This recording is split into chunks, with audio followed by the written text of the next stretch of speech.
ठाणे शहरामध्ये लोकप्रिय प्रधानमंत्री यांच्या नावाने ग्रंथ संग्रहालय मध्यवर्ती विभागामध्ये करण्याचं मागच्या वर्षीच्या बजेटमध्ये प्रपोज्ड होतं।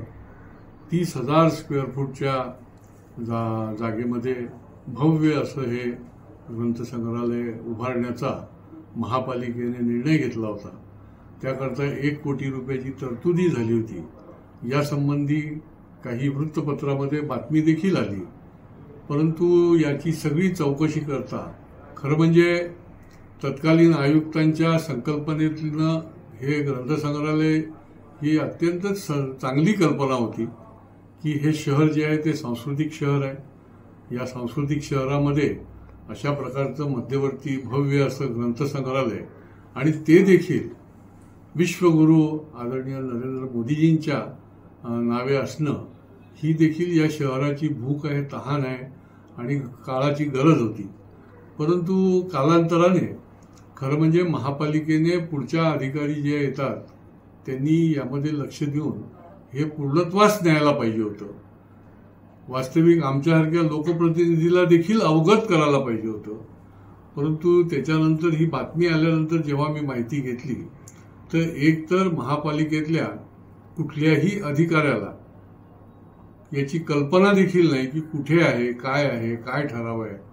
आणि शेवटी मी बांगर साहेबांना फोन करून त्याची माहिती घेतली।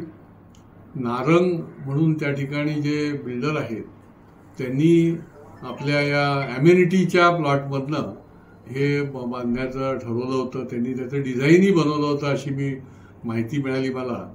आता खरं म्हणजे या संबंधामध्ये गेल्या वर्षभरामध्ये याचं प्लॅनिंग करायला पाहिजे होतं, कारण याचं तर 2-3 वर्षापूर्वीच याची प्रोव्हिजन झालेली आहे आणि आता या पुढच्या काळामध्ये याची निश्चितपणे आम्ही पाठपुरावा करू आणि अशा प्रकारचं मध्यवर्ती संग्रहालय की जे